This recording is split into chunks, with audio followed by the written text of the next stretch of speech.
messy workspace. Do you know why it's messy? Because I have dim light and I can't even see what I'm doing now. Do you know how it's solved? Like this.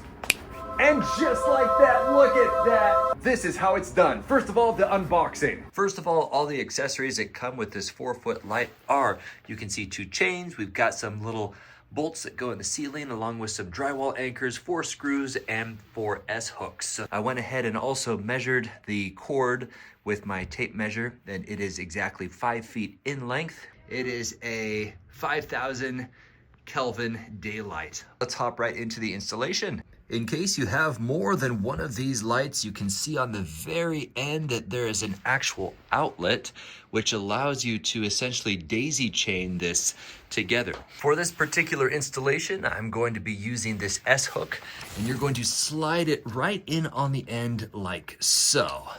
Then what this is going to look like is you're going to get a chain on this side as well as on this side.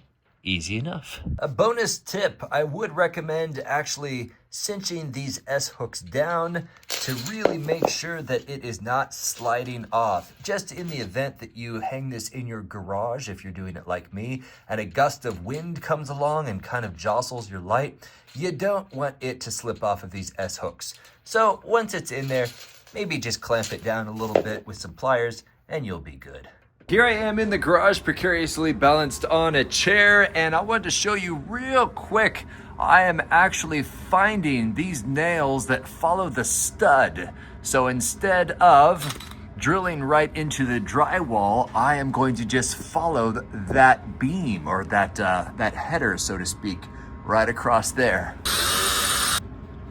Screw both hooks in. Go ahead and plug this into our ceiling outlet. Oh, that is nice. Look at all that. Oh, my messy workspace actually has light now. I think all we need to do is just kind of make sure that that cord isn't hanging down in an ugly sort of way. We'll go ahead and fix that up, and then we're good to go. That was impossibly easy to install, like less than 5 minutes. And just like that, I'm ready to rock in my workspace. 5 out of 5 stars, super easy. And in case you're wondering, because it doesn't really say on the package, but after about 10 minutes, it turns off. And of course, as you can see, I walk in within 6 feet from it and it automatically turns on.